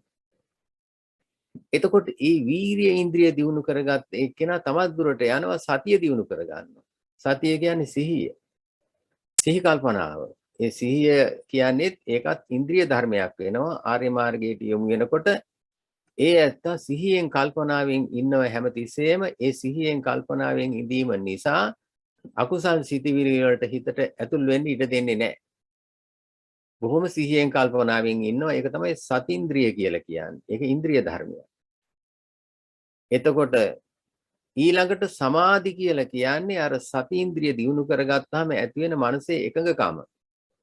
ඒක කුසල චිත්තස්ස ඒකාග්‍රතා සමාධි වෙන වෙන යම් දේවල් කරන්නත් හිතේ සමාධියක් ඇති වෙනවා. දැන් සතෙකුට ගොදුරක් අල්ල ගන්නත් හිතේ එකඟකමක් ඇති කරගන්නවා. දැන් අපි බලමු බලලෙක් මීයක් අල්ලන්න ගියාම එක තැනට වෙලා ගුලි වෙලා මේ පුරුමාණන් අල්ලනවා. එක්තරා විදියක සමාධියක් එතන තියෙනවා. ඒක මිච්ඡා සමාධි. නමුත් මෙතන එහෙම නෙවෙයි. මේ සමාධිය කුසල පැත්තට නැඹුරු වෙච්ච සමාධිය. අර සතිය හැමතිස්සෙම ඇති වෙන සමාධිය මේ හැම සිතක් පහළ වෙන්නම සමාධියක් තියෙනවා. නමුත් මේ සමාධිය දිනු කරගත්තාම සිත් වැලක්ම ඇති කරගන්න පුළුවන්. සිත් වැලක්ම මේ ඇති වෙනවා මේ සමාධිය දිනු කරගත්තාම. ඒ ප්‍රබල සමාධියක්. ඒ සමාධිය ඇති කරගන්නේ ධානය වඩලා. භාවනාව දිනු කරලා ඇති කරගන්න සමාධිය තමයි හිතේ එකඟක තමයි මේ සමාධි ඉන්ද්‍රිය කියලා කියන්නේ. ඒ සමාධි ඉන්ද්‍රිය තවත් දිනු කරගත්තාම ඉහළට ලෞකික පැත්තෙන් ගිහිල්ලා ලෝකෝත්තර පැත්තට හැරුණාම ඒක ප්‍රබල සමාධියක්. ඒක තමයි සමාධි ඉන්ද්‍රිය කියලා කියන්නේ. ඒ සමාධිය දිනු වුණොත් තමයි ප්‍රඥාවට එන්නේ. යමක් දකින්න හරියට දකින්න පුළුවන් වෙන්නේ සංසුන් මනසට. කලබල වෙච්ච මනසකට යමක් හරියට දකින්න බෑ. හිත සංසුන් වෙන්න ඕන දකින්න. ඒ නිසා මේ සමහර විට ඇස් තියෙන කෙනෙක් දුබල වෙච්ච ඇස් තියෙන කෙනෙක් යමක් දකිනවා. ඒ හරියට දකින්න බෑනේ. දුබල වෙච්ච ඇස් තියෙන කෙනාට හරියට දකින්න බෑ. ඒ ඇතට යන්තම් පේනවා. නමුත් ප්‍රබල කණ්ණාඩියක් ඒ ඇත්තගේ ඇහැට පළඳ ගත්තොත් ඔන්න හරියට පේනවා. අන්න අර කණ්ණාඩියක් පැලඳුවා වගේ තමයි ප්‍රඥාව. හරියට පේන්නේ නැති වෙනකොට හරියට බලන්න ඇති කරගත්ත චෛසික දියුණුව තමයි ප්‍රඥාව කියලා කියන්නේ. ඒ ප්‍රඥාව ඉන්ද්‍රියක් වෙන්නේ එතකොටයි. එතකොට හරියට දකින්න. හරියට දකින්න පුළුවන් වෙන්නේ ප්‍රඥාව දියුණු වුණොත්. පඤ්ඤා ඉන්ද්‍රිය. නිකන් දැකීමක් නෙවෙයි. දැන් අපි දන්නවා ආලෝක තියෙනවා. දැන් මේ ප්‍රඥාවට ආලෝකයක් කියලා කියනවා. මොකද ආලෝකයක් තියෙනකොටනේ බලන්නේ දකින්න පුළුවන් වෙන්නේ. ප්‍රඥාවටත් ආලෝක හතරක් තියෙනවා. ඡන්දාලෝක කියනවා. ඡන්දාලෝක කියන්නේ සන්ධේ ආලෝකය. හඳේ ආලෝකයේ තියෙනකොට වටපිටාවේ රැට රාත්‍රිය හඳ පෑවුවාම ඉතින් වටපිටාවේ තියෙන දේවල් පේනවා එක්තරා ප්‍රමාණයකට. ඒ වගේම සූර්යාලෝක. සූර්යාලෝක කියන්නේ සූර්යාගේ ආලෝකය. දැන් දවල්ට සූර්යා පෑවුවාම අපිට හොඳට වටපිටාව පේනවා. බොහොම දේවල් පේනවා. ඒ වගේම අග්ගාලෝක. අග්ගාලෝක කියන්නේ මේ ගින්නේ ආලෝකය. දැන් ගිනි මැලෙව්වහම ගිනි පත්තු කරාම ඒකේ ආලෝකයෙන් වටපිටාවේ යම් යම් දේවල් පේනවා. සමහර විට සමහර පළාත්වල ගිනි හුල් බැඳගෙන පාරත් හොයාගෙන යනවා. ඒ ඔක්කොටම වඩා ඉහළ ආලෝකයක් තියෙනවා. ඒක තමයි පඤ්ඤාලෝක කියලා කියන්නේ. ප්‍රඥාලෝකය. ඒ ප්‍රඥාලෝකයෙන් තමයි අපිට ඇහැට නොපෙනෙන ඇතුළතින් අවබෝධ කරගන්න පුළුවන් දකින්න ලැබෙන්නේ ප්‍රඥාලෝකයෙන්. මොකක්ද මේ ප්‍රඥාලෝකය කියන්නේ? අනිත්‍ය දුක්ඛ අනාත්ම වශයෙන් දැකීම. මේ සාමාන්‍ය ඇසකින් අනිත්‍ය දුක්ඛ අනාත්ම දකින්න ලැබෙන්නේ නැහැ. එතකොට අනිත්‍ය දුක්ඛ අනාත්ම වශයෙන් මේ සියල්ල දකින්න ලැබෙන්නේ ප්‍රඥාව පහළ වුණා. ඒක තමයි පඤ්ඤාලෝක කියලා කියන්නේ. එතකොට මේ සද්ධාදී ඉන්ද්‍රියයන් දිනු වීම තමයි මෙතන කියන්නේ. අසද්දෝ කියලා කියන්නේ මේ ටික මේ මාර්ගය ඔස්සේ ගිහිලා නිවන් අවබෝධ කරගත්ත කෙනෙකුට රහතන් වහන්සේ නමකට තවත් කෙනෙක් කියන දෙයක් අදහන්න ඕන නෑ කියන එකයි අසද්දෝ කියලා කියන්නේ. ඒකයි. දැන් මේ පින්වත් පිරිසට හොඳට වැටහෙන්නේ නැති අසද්දෝ කියලා කියන්නේ ඒකයි. මේ ගාථාවේ තියෙන ප්‍රහේලිකා අර්ථය හොඳට වටහා ගන්න ඕන. අනිත් එක මා කාරණයක් කිව්වා අකතඤ්ඤෝ කියලා. දෙවෙනි කාරණේ හැටියට බුදුරජාන් වහන්සේ මතක් කළේ අකතඤ්ඤෝ කියලා. දැන් කතඤ්ඤෝ කියන වචනේ හුඟා කුරුදුයි අපේ බෞද්ධ පින්නතුන්ට. බොහොම කෘතඥ වෙච්ච කෘතඥ පුජ්‍යලේ කියලා කියනවා. කතඤ්ඤෝ කියන්නේ කළගුණ දන්නා කියන එකයි. මතු පිටින් බැලම අකතඤ්ඤෝ කියන්නේ කළගුණ නොදන්නා කියන එකයි. අකෘතඥයා කියලා කියනවා. මේක හැව නෙවෙයි තෝරන්නේ. මෙතන තියෙන වචනයක් කත කියලා. කත කියන්නේ කරන ලද කියන එකයි. සකස් කරන ලද. සකස් කරපු දේ දන්නා කියන එකයි කතඤ්ඤෝ කියලා කියන්නේ. එතකොට සකස් නොකරපු දෙයට කියනවා අකත කියලා. අකත කියන්නේ මොකද්ද? නිවන. අකත කියලා කියන්නේ නිවන. අකතඤ්ඤෝ කියන්නේ නිවන දන්නා කියන එකයි. අන්න. නිවන දන්නා. නිවන දන්න ඇත්ත තමයි උත්තම පුරුෂයා. නිවන. එතකොට අකතඤ්ඤෝ කියලා කියන්නේ නිවන දන්නා කියන තේරුමයි. එහෙම නැත්නම් අකෘතඥ කියන තේරුම නෙවෙයි. ඔය ඇතුළතින් තියෙන තේරුම වටහා ගන්න ඕනේ. නිවන කියන්නේ කරපු දෙයක්ුත් නෙවෙයි, තියෙන දෙයක්ුත් නෙවෙයි. දැන් තියෙන තැනකුත් නෙවෙයි. නිවන කත කියලා අකත කියලා කියන්නේ නිවනට. සකස් නොකරන ලද්ද කියන එකයි අකත කියන්නේ. නිවනට කියන තවත් නමක්. නිවනට හුඟක් නම් තියෙනෝනේ. අකත කියලා කියන්නේ නිවනට කියන තවත් නමක්. ඒ අකත කියන නිවන දන්නා කියන එකයි අකතඤ්ඤෝ කියලා කියන්නේ. එතකොට මා කලින් කිව්වා නිවන කියලා කියන්නේ කරපු දෙයක්ුත් නෙවෙයි, තැනකුත් නෙවෙයි. අන්න ඒකයි වටහා ගන්න ඕනේ. නිවන කියන්නේ කවුරුවක් කරපු දෙයක්ුත් නෙවෙයි, තියෙන තැනකුත් නෙවෙයි. මොකක්ද එහෙනම් නිවන කියන්නේ? තණ්හක්ඛයෝ නිබ්බාන. තෘෂ්ණාව නැති කිරීම තමයි නිවන කියන්නේ. අපේ තෘෂ්ණාව අප තුල තියෙන තෘෂ්ණාව නැති කිරීම තමයි නිවන කියලා කියන්නේ. මේ තෘෂ්ණාව නිසා තමයි ගිනි ගන්නෙ. මේ ගිනි ගන්න ඇතුළ නිවන එක තමයි නිවීම. නිවන. ඇතුළ ගිනි ගන්නවා. ගිනි ගන්නේ මොක් නිසාද? තෘෂ්ණාව නිසා. ඒ නිසා තණ්හක්ඛයෝ නිබ්බානං. තෘෂ්ණාව නැති කිරීම තමයි නිවන කියලා කියන්නේ. ඉතින් ඒක දිග විස්තරයක්. එච්චර දිගට මේ වෙලාවේ අපි මේ ධර්ම දේශනාව යොමු කරන්න අවශ්‍ය නැහැ. දැන් මේ පින්නතුන්ට වචන දෙකක් පැහැදිලි. අසද්දෝ අකතඤ්ඤෝ. තවත් වචනයක් තියෙනවා. මම කලින් කිව්වා සන්දිච්ඡේද කියලා. මම සන්දිච්ඡේද කියන වචනේ ගත්තාම ඒකේ මතු පිටින් තියෙන තේරුම මම පහරණ කියන එකයි. ඔය තැන්වල මුළු වල ඉඳලා පැහැරීම් කරනවා නම් පැහැර ගැනීම මේවට කියනවා මම පැහැරීම කියලා. සන්දිච්ඡේද කියලා කියන්නේ ඒකයි. ඔය මුළු වල ඉඳලා කඩා මේ විද ගන්නවා. කඩා ගන්නවා යම් දේවල්. ඉතින් සන්දිච්ඡේද කියලා කියන්නේ මෙතන පටිසන්ධිය නැති කරා කියන එකයි. දැන් මෙතන සංධියන්නේ අහලා තියෙනනේ පටිසන්ධි කියලා වචනය. පටිසන්ධි කියලා කියන්නේ අපේ මේ කර්ම ශක්තිය අනුව තවත් භවයක උත්පත්තිය ලබනවා. ඒකට කියනවා පටිසන්ධි කියලා. මේ භවයයි අනිත් භවයයි දෙක සංධි කරනවා. දැන් ව්‍යාකරණයේ සංධි කරනවායි කියන්නේ ඒ දෙකක් එකට අමුණනවනේ එක එක ක්‍රමවලින්.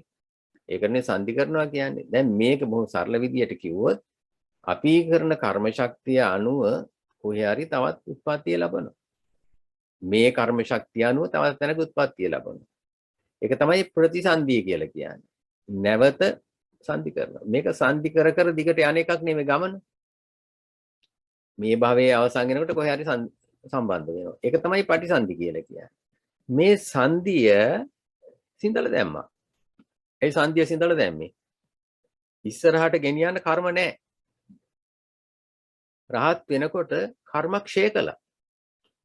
කර්ම ක්ෂය කළා. ඒ කර්ම ක්ෂය කරපු නිසා කර්ම භවයක් ගොඩ නැගෙන්නේ නැහැ. අපි කර්ම භවයක් ගොඩ නැගුවොත් නේ ඊළඟට යන්නේ. අපි කර්ම රැස් කරන්නේ නැහැනේ. කර්ම රැස් කරන්නේ නැත්නම් එහාට යන්නේ කියන්නේ. අන්න රහතන් වහන්සේ. රහතන් වහන්සේ ඉදිරියට සංසාරයට යන කර්ම සහ මුලින්ම සිඳ දැම්මා. අන්න ඒක තමයි සන්දිච්ඡේද කියලා කියන්නේ. අර හන්දිය ප්‍රතිසන්දිය ඇති කරන සන්දිය විනාශ කර දැම්මා. රහතන් වහන්සේ තවත් උත්පත්තියක් නැහැ. සන්දිච්ඡේද. ඊළඟට හතාවකාසෝ. හතාවකාශ කියන්නේ මොකද්ද? අවකාශ කියන්නේ ඉඩ. හත කියන්නේ විනාශ කරා. දැන් අපි පෘථග්ජන මිනිස්සුන් හැටියට කොහෙද උපදින්නේ? ලෝක තුනක් තියෙනවනේ. කාම ලෝක, රූප ලෝක, අරූප ලෝක. කාම ලෝකයේ ගත්තාම ඉතින් ඒවයි තව ප්‍රභේද තියෙනවා. ඔය මේ പ്രേත ලෝක ආදී, එතකොට මේ මනුස්ස ලෝකේ, දිව්‍ය ලෝක ආදී සියල්ලක්ම කාම භවයේ. කාම භවය, රූප භවය, අරූප භවය කියලා භව තුනක් තියෙනවා. ඔය භව තුනේ තමයි අපි උපදින්නේ. කුසල කර්ම කරෝතින් එක්ක මනුෂ්‍ය ලෝක මේ කාම ලෝකයේ කාම සුගතියක උපදිනවා. අකුසල කර්ම කරෝතින් කාම දුගතියක උපදිනවා. ඒ කියන්නේ සතර අපාය වගේ තැන්වල උපදිනවා අකුසල කර්ම කරොත්. කුසල කර්ම කරෝතින් මනුෂ්‍ය ලෝකයේ, දිව්‍ය ලෝක වගේ හොඳ තැන්වල, උසස් තැන්වල උත්පත්තිය ලබනවා. එහෙම නැතුව මේ මනුෂ්‍ය ලෝකේ ඉන්න ගමන් රූපී ධානය වැඩුවොතින් ඒ ධානයෙන් පිරෙන්නේ නැතුව කලුරිය කළොත් ඒ රූප ලෝකේ උත්පත්තිය ලබනවා. එහෙම නැත්නම් රූප ලෝක මේ මනුෂ්‍ය ලෝකේ ඉඳගෙන තවත් අරූප ලෝකෙ උපදින්න ඕනේ කියලා අරූපාවචර ධානය වැඩුවොත් ඒ ධාන බලයෙන් කලුරිය කළාට පස්සේ අරූප ලෝකෙක උත්පත්තිය ලබනවා. එතකොට රහතන් වහන්සේ සියලුම කර්ම ක්ෂය කරා නම් සියලුම කර්ම නැති කරා නම් කොහෙද උපදින්නේ? උපදින්න තැනක් නැහැනේ. කාම ලෝකෙ උපදින්නෙත් නැහැ.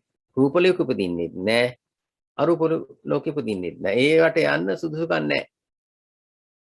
අන්න ඒකයි. හත අවකාශ කියන්නේ. අවකාශයේ ඉඩකඩ ඉන්න ඉඩකඩ නැති කරගත්තා. මේ සංසාරේ ඉන්න ඉඩකඩ නැති කරගත්තා කියන එකයි. ඒ රහතන් වහන්සේ. ඒක හොඳ දෙයක් නේ. සමහර විට ඉන්න ඉඩකඩ නැති කරගත්තා කියම අපි හිතන්නේ නරක දෙයක් කියලා. නමුත් මේ සාංශාරික පැවැත්මේ හැටි බැලුවාම ලෝකෝත්තර ධර්ම මාර්ගයේ අනුව ඉන්න ඉඩකඩ නැති කරගත්තා නම් ඒක ලොකු වාසනාවක්. ලොකු වාග්යක්. මේ උත්තමයා කොහේවත් ඉන්න ඉඩකඩ නැති කරගත්තා. ඒක තමයි හතාවකාශ කියලා කියන්නේ. ඊළඟට අවසාන වචනේ කිව්වේ වන්තාස. වන්ත ආස. වන්ත කියන්නේ වමාරලා කියන එකයි. ආස කියන්නේ අනුභව කරනවා කියන එකයි මතු පිටින් තියෙන තේරුම. නමුත් ඇතුළතින් ගන්න තේරුම තමයි ආස කියන්නේ ආශාවන්. කෙලෙස් ආසාවන්. වන්ත කියන්නේ වමාරලා දැම්මත්. සියලුම කෙලෙස් ආසාවන් වමාරා දැම්මා කියන එකයි තේරුම. කෙලෙස් ආසාවන් වමාරා දාපු උත්තමයා තමයි රහතන් වහන්සේ. එතකොට දැන් බලන්න අයිමත් මුලින්දල ගාතාව බලන්න මේ හොඳට වැටහෙන්න හොඳට මතක තියාගන්න. ඇදහිම් නැති. ඒ කියන්නේ ප්‍රත්‍යක්ෂයෙන් අවබෝධ කරගත්තා නම් උන්වහන්සේට කවුරුවක් කියන දෙයක් අදහන්න අවශ්‍ය නැහැ. කවුරුවක් කියන දෙයක් පිළිගන්න අවශ්‍ය නැහැ. මොකද උන්වහන්සේ ප්‍රත්‍යක්ෂයෙන් ඒ කාරණේ අවබෝධ කරගෙන තියෙන්නේ. එතකොට අකතඤ්ඤෝ කියන්නේ එතකොට නිවන දන්නා කියන එකයි. සකස් නොකරපු දේ දන්නා කියන එකයි. ඒ කියන්නේ නිවන දන්නා කියන තේරුම. සන්දිච්ඡේද කියලා කියන්නේ පටිසන්ධිය නැති කළා. නැවත උත්පත්තියක් නැති කළා. පටිසන්ධිය. ඊළඟට හතාවකාශ කියන්නේ කාම රූප අරූප කියන භවත්‍රයේ කොහේවත් උපදින්න ඉඩකඩ නැති කරගත්තා. ඒ කියන්නේ කර්ම නැහැ. සංසාරයට යන කර්ම සහ මුලින්ම නැති කරා. ඒ නිසා ඒ උත්පත්ති අවසానයි. සසර දුකින් මිදුණා. ඊළඟට හතාවකාශ වන්තාස කියලා කියන්නේ කෙලෙස් වමාරලා දැම්මා. එතකොට මේ தത്വයට එන එක තමයි රහතන් වහන්සේගේ ලක්ෂණය. මෙන්න මේ උත්තමයා තමයි රහතන් වහන්සේ. මේ උත්තමයා තමයි මේ රහතන් වහන්සේ තමයි උත්තම පුජ්‍යලයා. යෝනරෝ සවේ උත්තම පෝරිසෝ. යම් මිනිසෙක් ඉන්නවාද මේ ලක්ෂණ වලින් යුක්ත සවේ උත්තම පෝරිසෝ. එයාට තමයි උත්තම පුරුෂයා. එතකොට මේ தത്വයටපත් උනේ නැත්නම් ඔය කියන ඇදහිම තියෙනවා. අපිට මතකයි මේ චිත්ත ගෘහපතිය බුදුරජාන් වහන්සේ දකින්න ගියා. චිත්ත ගෘහපති කියලා කියන්නේ ගිහි ජීවිතය ගත කරපු අනාගාමී ඵලයටපත් වෙච්ච ආර්ය උත්තමයෙක්. චිත්ත ගෘහපතිය ඉස්සෙල්ලා ගියා නිකන්ඨාත පුත් හම්බ වෙන්න. මේ බුදුරජාන් වහන්සේ හම්බ වෙන්න යන ගමන ටිකක් වෙලාව තිබිච්ච නිසා ඉතින් ඒ කාලේ එහෙම සිරිතක් තිබුණා. ඔය ඉඩකඩ තියෙනවා නම් වෙනත් ඔය ශාස්ත්‍රූරුත් එක්ක ගිහිලා කතා බහ කරන එකක් කරනවා. ඉතින් බුදුහාමුදුර ළඟට එක සැරේටම යන්නේ නැතුව අර නිගණ්ඨනාථ පුත්ත ළඟට ගිහිල්ලා ටිකක් කතා කරා. කතා බහ කරනකොට ඒ අය හමු වුණාම සිරිතක් තියෙනවා ටිකක් ධර්ම කාරණයක් තමයි කතා කරන්නේ. ඉතින් නිගණ්ඨනාථ පුත්ත ඇහුවා මේ චිත්ත ගෘහපතියගෙන් ගෘහපතිය ඔබ අදහනවද විතක්ක ਵਿਚාර නැති ධානයක් පිළිබඳව? නෑ මම අදහන්නේ නෑ කිව්වා. එතකොට නිගණ්ඨනාථ පුත්ත අනිත් පිරිසට කියනවා බලන්න බුදුවයිනේ මේ බුදුහාමුදුරන්ගේ මේ ශ්‍රවණ බවත් ගෞතමයන්ගේ ප්‍රධාන ශ්‍රාවකෙක්. නමුත් ශ්‍රවණ බවත් ගෞතමයන් කියන එක අදහන්නේ නැහැ. පස්සේ ඉතින් මේ කතාවේ අන්තිමේදී චිත්ත ගෘහපතිය කියනවා නෑ මම ඒක අදහන්නේ නැහැ කියලා කිව්වේ මම ප්‍රත්‍යක්ෂයෙන්ම දන්න නිසා. දැන් අපි දන්නවානේ ධානයක් ලබනකොට ධාන අංග කියලා තියෙනවා විතක්ක විචාර පීති සුඛ ඒකග්ගතා කියලා ධානාංග පහක් තියෙනවානේ. එතකොට මේ විතක්ක ਵਿਚාර නැති ධානය කියලා කියන්නේ දෙවෙනි ධානය. මේ දෙවෙනි ධානයටපත් වීම ගැනයි මේ අහන්නේ. මේ විතක්ක ਵਿਚාර නැති ධානයක් පිළිබඳව ඔබ අදහනවද කියලා. නෑ මම එහෙම එකක් අදහන්නේ නෑ කිව්වා. අදහන්න අවශ්‍ය නෑ මොකද ප්‍රත්‍යක්ෂයෙන් දන්න නිසා. මොකද අදහන්නේ කවුරුවක් කියන එකක් නේ. කවුරුවක් කියන එකක් පිළිගන්න අවශ්‍ය නෑ. මොකද එතුමා ඒක ප්‍රත්‍යක්ෂයෙන් දන්න නිසා. ඉතින් ඒ විදිහේ යම් ප්‍රකාශන තියෙනවා මේ අපි අදහන්නේ ඒක අවබෝධ වුණේ නැති නිසා, දන්නේ නැති නිසා. අපි දැනගන්නකම් කාගෙන් හරි අහගන්න ඕනේ. දැන් ඔය ඇත්තන්ට ගිහි පිරිස මේ ස්වාමින් වහන්සේලාගෙන් බණ අහනවා. ස්වාමින් වහන්සේලා ධර්මයේ ගැන කියාගෙන ගිහියන්ට කියා දෙනවා. ඒ ගිහි පිරිස දන්නවා මේ ස්වාමින් වහන්සේලා මේ ඉගෙන කියාගෙන දැනුම් තීරුමක් ඇතුව මේ දේශනාව කරන්න කියලා අදහනවා. ඒක ඇදහිීම. නමුත් ඔය ඇත්තෝ මේ ධර්ම මාර්ගයේ පිළිපැදලා යම්කිසි ආධ්‍යාත්මික ඉහළ තත්වයකට පැමිණියා නම් ඒ ඇදහිීමක් අවශ්‍ය නැහැ. මොකද අභ්‍යන්තරයෙන් ඇතුළතින්ම අවබෝධ කරගෙන තියෙන ප්‍රත්‍යක්ෂයෙන්. හැබැයි ප්‍රත්‍යක්ෂයෙන් අවබෝධ කරගන්න තුරු ඔය ඇත්තන්ට අවශ්‍යයි පරතෝഘോഷ ප්‍රත්‍යය. අන් කෙනෙකුගේ දැනීම ලැබෙන්න ඕන. දැන් අද නම් පරතෝഘോഷය කියලා කියන්නේ ඒ කාලේ නම් බුදුරජාණන් වහන්සේගේ තමයි මූලික වශයෙන් ලැබෙන්නේ. ඊළඟට උන්වහන්සේගේ ධම්මග පිළිපැදලා මාර්ගඵල වලටපත් වුණු ආරියන් වහන්සේලා රහතන් වහන්සේලාගෙන් තමයි ඒ පරතෝഘോഷය ලැබෙන්නේ. පරතෝഘോഷය කියලා කියන්නේ අනුන්ගෙන් ලැබෙන උපදේශය. ඒවා ලැබෙන්නේ එහෙමයි. නමුත් දැන් එහෙම නෙවෙයි. දැන් වෙනත් මාර්ග තියෙනවා. දැන් ගුවන් විදුලියට ගියාම මේ අන්තර්ජාලයට ගියාම ඕන තරම් ධර්ම දේශනා තියෙනවා විවිධ මාතෘකා ඔස්සේ ඔය ඇත්තන්ගේ ධර්මඥානෙ දිනු කරගන්න පුළුවන්. ඉතින් ඒ ධර්මඥානෙ දිනු කරගන්න ගමන් ඔකට යොදන්න ඕන යෝනිසෝමනසිකාරය. නුවණින් මෙනෙහි කරන්න ඕන. නුවණින් මෙනෙහි කරේ නැත්නම් බණ ඇහුවට වැඩක් නැහැ. ඒ ධර්මයේ ප්‍රතිඵල ලබන්න බෑ. ඒ පරතෝഘോഷයත් යෝනිසෝමනසිකාරයත් දෙකම තියෙන්න ඕන. බණ ඇහුවා ඒ කාරණේ තේරුම් ගත්තා. ඒක මුලින් ඉඳලා බලන්න ඕන. යෝනිසෝ මනසිකාරය කියන්නේ ප්‍රභවස්ථානයේ ඉඳලා මෙනෙහි කිරීම. ආරම්භයේ ඉඳලා. ඒ යම් කාරණයක් පිළිබඳ ආරම්භයේ ඉඳලා මෙනෙහි කරනකොට තමයි මේක හරි වැටහීමක් ඇති වෙන්නේ. ඒ වැටහීම නැති නිසා තමයි අපි මේක ආත්ම වශයෙන් අල්ලන් තියෙන්නේ.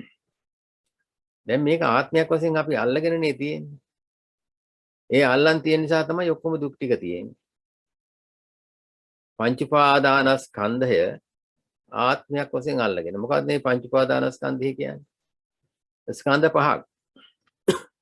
අපි බොහෝ වෙලාවට පංච උපාදානස්කන්ධය කියලා කියනකොට බොහොම දෙනා හිතන්නේ මේ ශරීරය තමයි පංච උපාදානස්කන්ධය කියලා.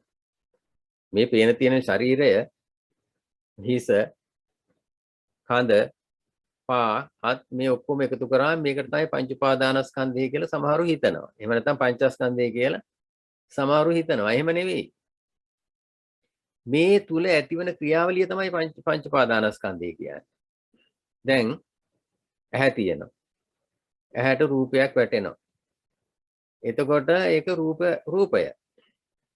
කන තියෙනවා. කනට ශබ්දයක් ඇහෙනවා. ඒකත් රූපයක් තමයි. ඒකට කියන්නේ ශබ්ද රූප කියලා. නාසය තියෙනවා. නාසයට ගන්ධයක් එනවා. ඒකත් රූපයක්. ඒකට කියන්නේ ගන්ධ රූප කියලා. දිවට රසයක් එනවා. ඒ රසයක් වැටුනහම ඒකට අපි කියනවා රස රූප කියලා. එතකොට කයට ස්පර්ශයක් දැනෙනවා ලැබෙනවා. එතකොට ඒකට කියනවා පොට්ටබ්බ රූප කියලා. එතකොට රූප තියෙනවා රූප ඊළඟට සද්ද රූප, ගන්ධ රූප, රස රූප, පොට්ටබ්බ රූප, ධම්ම රූපක් තියෙනවා. ධම්ම රූප කියන්නේ මනසට ඇති වෙන සිතිවිලි. දැන් ඇහැට රූපය ආවා. රූපයක් වැටුණා. එතකොට මොකද වෙන්නේ? ස්පර්ශයක් ඇති වෙනවා. ඒ ස්පර්ශය නිසා වේදනාවක් ඇති වෙනවා. වේදනාව කියලා කියන්නේ මේ රිදෙන එක නෙවෙයි. වේදනාව කියන්නේ යම්කිසි වින්දනයක්. ඒ වේදනාව නිසා දැන් කලින් රූපේ තිබුණා. ඒ රූපේ නිසා වේදනාවක් ඇති වුණා. ඒක වේදනා ස්කන්ධය. ඊට පස්සේ ඒ වේදනාව නිසා යම්කිසි සංඥාවක් ඇති වෙනවා. මේක මොන විදිහ එකක්ද කියලා. ඒ සංඥාව ඇති වෙන්නේ කලින් දැකපු එකක් හිතේ සටහන් කරගෙන ඉඳලා ඒ අනුව හිතා ගන්නවා. ඒක තමයි සංඥාව කියන්නේ. ඒක සංඥා ස්කන්ධය. ඊට පස්සේ මොකද කරන්නේ? අර සංඥාවේ පස්සේ හිතන්න පටන් ගන්නවා. ඒක තමයි සංකාර ස්කන්ධය කියන්නේ. එතකොට රූප, වේදනා, සංඥා, සංකාර මේ හතරෙම පිළිබිඹුව තමයි හඳුනගන්න එක තමයි සම්පූර්ණයෙන්ම විඥානය කියලා කියන්නේ. ඔන්න ඕකට තමයි පංචස්කන්ධය කියන්නේ. එහෙම නැතුව මේ හිසටවත්, කඳටවත්, කකුල් වලටවත් නෙවෙයි. ඇතුලේ මේ හැදිච්ච ක්‍රියාවලිය. මේක උපාදානස්කන්ධයක් වෙන්නේ මේක ඇහැට රූපේ වැටුණා. ඒ රූපේ වැටුණා වේදනාවක් ඇති වුණා. වේදනාවක් ඇති වුණා මොකද කරන්නේ? ඒක මගේ කරගන්නවා. මේක මගේ වේදනාවක් කරගන්නවා. එහෙම නැත්නම් අර සංඥාව ඔස්සේ තවත් නොයෙක් විදිහේ සිතිවිලි ඇති කරගන්නවා. ඊට පස්සේ මොකද කරන්නේ? සංකාර ඇති කරන තවත් නොයෙක් විදිහේ සිතිවිලි. ඒ විදිහට තමයි මේ තණ්හා මාන දිට්ඨි වශයෙන් මේවා අල්ල ගන්නවා මේ අර ඇහැ ආදී ඉන්ද්‍රියයන්ගෙන් ලැබිච්ච අරමුණු ඔස්සේ හදාගත්ත මේ පංචස්කන්ධය තණ්හාවෙන් මානෙන් දිට්ඨියෙන් අල්ල ගන්නවා. අන්න ඒක තමයි මම කියලා කියන්නේ. මම කියන පුජ්‍යලේ හදාගත්තට පස්සේ ওই මම කියන එක්කෙනා රකින්න නොයෙක් විදිහ උපක්‍රම යොදවනවා. මම කියන එක්කෙනා රකින්න මම කියන එක්කෙනාගේ தත්ත්වය උසස් කරන්න එතකොට මම කියන එක්කෙනාට යම් කෙනෙක් හානියක් කරොත් තත්ත්වය පහත් කරොත් ඉතින් රණ්ඩු කොලාහල ඇති කරගන්නවා කලකොලාහල ඇති කරගන්නවා. ඉතින් සමහර මම කියන එක්කෙනා වෙන් කරගන්නවා යම් දේවල් මගේ කියලා ඒවා තවත් කෙනෙක් අයිති කරගන්න යනවා ඒ වගේම කෙනෙක්. ඉතින් ඒවා රණ්ඩු කලකොලාහල ඇති කරගන්නවා. මේ මම කියන එක්කෙනා නිසා තමයි ප්‍රශ්නේ. එතකොට අපිට එහෙනම් මේ ධර්ම මාර්ගයෙන් කියා දෙන්නේ මොකද්ද? මෙන්න මේ මම කියන එක්කෙනා නැති කරගන්න ඕන. මම කියන එක්කෙනා නැති කරන්න නම් පරතෝഘോഷය අවශ්‍යයි, යෝනිසෝ මනසිකාරය අවශ්‍යයි. කෙනෙකුගේ මේ ධර්ම කාරණා තේරුම් ගන්න ඕන, නුවණින් මෙනෙහි කරන්න ඕන. ඒ නිසා තමයි මේ ගියට කිව්වේ මේ ගියට බුදුරජාණන් වහන්සේ උපදෙස් දුන්නා. ඒ උපදෙස් දීපු තැන මේ ගිය සූත්‍රයේ අනිච්ච සංඥා භාවයේ තබ්බා අස්මිමාන සමුග්ඝාතය. මේ ගිය අනිත්‍ය සංඥාව වඩන්න අස්මිමානය නැති කරගන්න. අස්මිමානය කියන්නේ මම වෙමි. මේ මම තමයි කියලා කියන මේ මම කියන හැඟීම නැති කරගන්න අනිත්‍ය සංඥාව වඩන්න. මේ කෙරෙන වැඩපිළිවෙල මේක අනිත්‍යයි කියලා මේ ඇතුළතින් මේ කෙරෙන වැඩපිළිවෙල තියෙනෝනේ මේ ස්කන්ධ පංචකයේ මේක අනිත්‍යයි කියලා අනිත්‍ය වශයෙන් දකින්න. එතකොට අනිත්‍ය වශයෙන් මේ අනිත්‍ය වඩනකොට අස්මිමානය විනාශ වෙනවා. ඒක අස්මිමානයේ විනාශ වීම සඳහා අනිත්‍ය සංඥා උදව් වෙනවා. එතකොට අනිච්ච සංඥිනෝ අනත්ත් සංඥා සන්තහති. ඒ අනිත්‍ය සංඥා වඩන එක්කෙනාට අනාත්ම සංඥාව පිහිටනවා. අනාත්ම සංඥාව කියලා කියන්නේ සදාකාලිකව ස්ථිරව පවතින යමක් නැහැ කියන පිළිගැනීම, විශ්වාසය. අනිත්‍ය සංඥාව යමක් අනිත්‍යයි නිතරම වෙනස් වෙනවා මොහොතක් පාසා වෙනස් වෙනවා කියන කාරණය හරියට තේරුම් ගන්නකොට අර මම වෙමි කියන දෘෂ්ටිය විනාශ වෙනවා. එතකොට අනිත්‍ය සංඥාව තියෙන එක්කෙනාට ආත්මයක් කියලා ස්ථිර වශයෙන් යමක් තියෙනවා කියන මතය නැති වෙනවා. ඒක තමයි අනත්ත් සංඥා සන්තහති කියලා කියන්නේ. අනත්ත් සංඥාය පිහිටනවා. එතකොට අනත්ත් සංඥී අස්විමාන සමුග්ඝාතාය පාපුනාති යන්න. අනත්ත් සංකී වුණාම ආත්මයක් නැහැ කියන හැඟීම ස්ථිර වශයෙන්ම ඇති වුණාම එයාට අස්මිමානය මම කියන මානය සහ මුලින්ම නැති වෙනවා. දිත්තේව ධම්මේ නිබ්බානං අන්න එයාට මේ ආත්ම භාවයේදී නිවන අවබෝධ වෙනවා. ඒක තමයි බුදුහාමුදුරු දේශනා කරන මේ සරල මාර්ගය. මේක ඉතින් ඇතුළතින් අවබෝධ කරගන්න ඕනේ. මේ ඇතුළතින් අවබෝධ කර ගැනීම තමයි මේ බුද්ධ ධර්මය කියලා කියන්නේ. මේ අනිත්‍යව සාමාන්‍ය දේවල් ඒකට අවශ්‍ය කරන වටපිටාව, පසුබිම. දාන දෙන එක, සාමාන්‍ය සිල් රකින්න එක මේ ඔක්කොම ඊට අවශ්‍ය කරන පසුබිම. මේ පසුබිම ඔස්සේ ගිහිල්ලා ධර්මය තමයි ගැඹුරු තැන තමයි මෙන්න මේ පංච පාදානස්කන්ධය අනිත්‍ය දුක්ඛ අනාත්ම වශයෙන් අවබෝධ කර ගැනීම. ඒකට තමයි මේ බණ අහන්න ඕන, මේ ධර්මයේ දියුණු කර ගන්න ඕන, යෝනිසෝ මනසිකාරයෙන් මෙනෙහි කරන්න ඕන. ඉතින් පින්වත්නි මේ අද දවසේ මම ඉතාම වැදගත් ගාථා ධර්මයක් ඔයයන්ට මතක් කර දුන්නේ. මම හිතන්නේ ටිකක් අර පාලි භාෂාව නොදන්න අයට මේක රසවත් මදි වෙන්න පුළුවන්. නමුත් පාලි භාෂාව දන්නේ නැත්නම්ට මේ ගැඹුරෙන් ප්‍රකාශ වෙන මේ ඇතුළතින් ප්‍රකාශ වන අර්ථයත් මතු පිටින් ප්‍රකාශ වන අර්ථයත් බැලුවාම ලොකු රසවත් බවක් දැනෙනවා. ඉතින් මම ඒකයි අද මේ ගාථා ධර්මයේ තෝරගත්තේ. මේ පින්නතුන්ට ඉතාමත් වැදගත් ධර්ම කරුණු රාශියක් ඒ ගාථාවේ ඇතුළත් වෙනවා. මේ ගාථාවෙන් පැහැදිලි කළේ රහතන් වහන්සේගේ తත්වය, උත්තම පුරුෂයෙකුගේ ස්වභාවය, එහෙම නැත්නම් උත්තම පුරුෂයා කියන්නේ රහතන් වහන්සේ. ඒ රහතන් වහන්සේගේ ස්වභාවය කොහොමද කියලා පැහැදිලි කර දුන්නා. අපිට බුදුහාමුදුරු දේශනා කළේ මේ රහත උත්තම පුරුෂයෙකුගේ තත්වයටපත් වෙන්න උත්සාහ කරන්න කියලා. ඉතින් ඒ නිසා මේ පින්වත් පිරිස බොහොම ශ්‍රද්ධාවෙන් මේ වෙලාවේ මේ ධර්ම ශ්‍රවණය කළේ.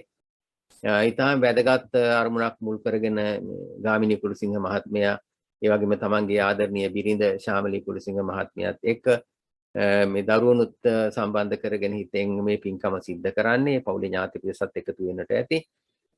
ඒ වැදගත් අරමුණු කීපයක් මුල් කරගෙන පින්කම සිද්ධ කරන වෙලාවේදී ඔයයන් බණ ඇහුවා වගේම තවත් පිරිසකට බණ අහන්න සැලැස්සුවා. ධර්ම දානමේ පින්කම සිද්ධ කරගත්තා. ඒ තුලිනුත් පින් අත්ුණා. ඒ නිසා දැන් කල්පනා කරන්න පංචශීලයේ පිහිටියා. ඒ වගේම ලෝතුරා බුදුරජාණන් වහන්සේ අරමුණු කරගෙන බුද්ධ පූජා පැවැත්තුවා. ඒ වගේම මෙතෙක් වෙලා ධර්ම ශ්‍රවණය කළා. මේ සියලු ආකාරයෙන් සිද්ධ කරගත් සියලුම පුණ්‍ය ශක්තියින් අද පින්කමේ දායකත්වයේ දරන ගාමිණී කුලසිංහ මහත්මයා බලාපොරොත්තු වන හැටියට පරලෝසපත් වුණු ආදරණීය මව්පිය දෙපළ, ඒ වගේම සහෝදරීන් දෙන්න, ඒ වගේම සහෝදරිය ඒකම ශාමලී මහත්මියගේ ආදරණීය මව්පිය දෙපළ, ඒ ආදි කොට ඇති දෙපාර්ශ්වයේ පරලෝසපත් වුණු සියලුම ඥාතීන්, පින්කමට සම්බන්ධ වෙච්ච මේ පින්වත් සෑම දෙනා නමින් පරලෝසපත් වුණු සියලු ඥාතීන් මේ පින් අනුමෝදන් වෙත්වා. එයත් අංගේ සාංශාරික ජීවිත සපවත් කරගනිත්වා, නිවනින් සැනසෙත්වා. ඒකම සියලු දෙවියෝ පින් අනුමෝදන් වෙත්වා. සියලු දෙවියන්ටත් සියලු ඥාතීන්ටත් මේ පින්තුන්ටත් මේ පුණ්‍ය ශක්තියින් සාංශාරික දුක් වලින් නිදහස්ව ලැබිය යුතු ශාන්ත නිවන් සුව පිණිසම හේතු වේවා කියලා සාදු කියලා ප්‍රාර්ථනා කරගන්න. සෑම දිනාටම තුන්රුවන්ගේ සරණින් ආයුර ආරෝග්‍ය ආදී සම්පත් සැලසේවා කියලා ආශිර්වාද කරනවා. වැඳ ගන්න.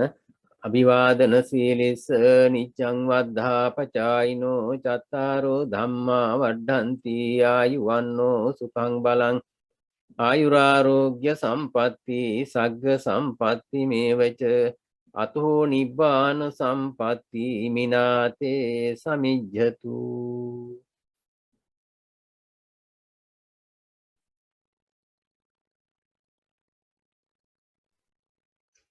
හොඳයි තෙරුවන් සරණයි හැමදෙනාටම.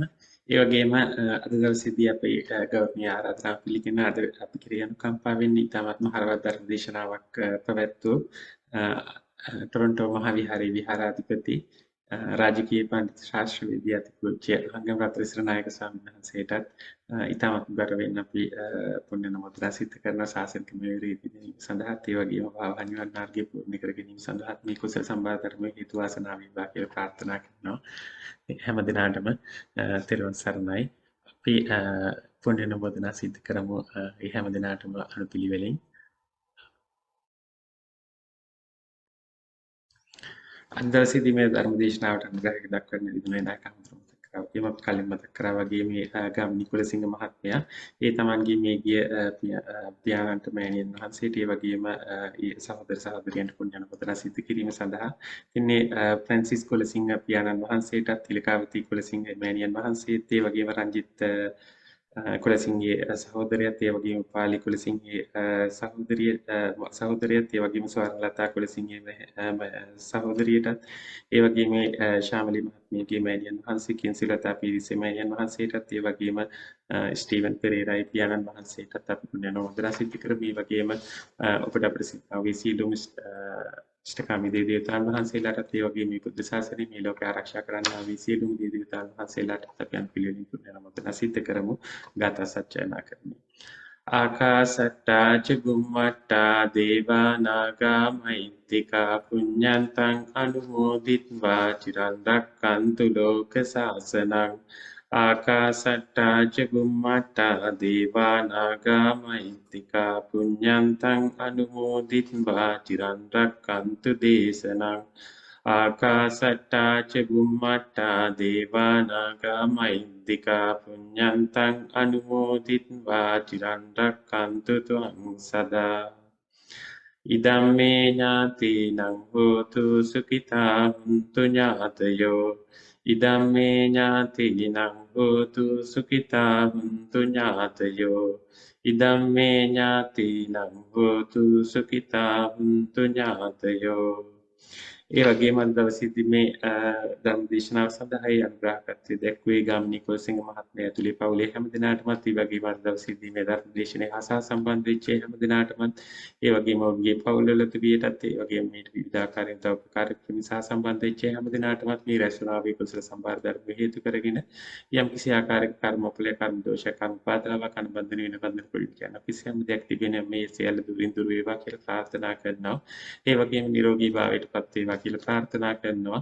කරන කී රැකරක්ෂා සර්ව ප්‍රකාරයෙන් සාර්ථක වේවා ශ්‍රේෂ්ඨ වේවා කියලා ප්‍රාර්ථනා කරනවා. ඒ වගේම අධ්‍යාපන කටයුතු වල නිලෙන්නා විදුවා දරුවන් ඇතුළේ හැම දිනාගේම අධ්‍යාපන කටයුතු සර්ව ප්‍රකාරයෙන් සාර්ථක වේවා කියලා ප්‍රාර්ථනා කරනවා. ඉතින් අපි මේ කුසල ක්‍රියාවන් රාශියක් සිද්ධ කරන්නට යෙදුණු මේ මොහොතේදී අපි මේ හැම දිනාටම මේ සහ සම්බන්ධ වෙච්ච දවසේදී මේ ධර්ම දේශනාවේ පුණ්‍ය කර්මය හා සහ සම්බන්ධ වෙච්ච හැම දිනාටම ඔවුන්ගේ පවුල්වල දීපීටත් ඒ වගේම සීල ලෝක සීල වාසීන්ටම නිවන් මාර්ගයට පැමිණ නිවන් මාර්ගය පූර්ණ කර ගැනීම සඳහා මේ කුසල සම්බාර ධර්ම හේතු වාසනා වේවා හේතු වාසනා වේවා හේතු වාසනා වේවා කියලා සාදුකාරය කියලා ප්‍රාර්ථනා කරමු. සාදු සාදු සාදු. සබ්බ පාපස්ස අකරණං කුසලස්ස ප්‍රසම්පදා සචිත්ත පරියෝදපනං ඒතං බුද්ධාන ශාසනං. අභිවාදන සීලිස්ස නිච්ඡං වද්දා පචායිනෝ චත්තාරෝ ධම්මා වඩ්ඩಂತಿ ආයුවන්නෝ සුඛං බලං ආයුරාෝග්‍ය සම්පatti සග්ග සම්පatti මේවච අතෝ නිබ්බාන සම්පatti ඉමිනාතේ සමිච්ඡතු. හොඳයි.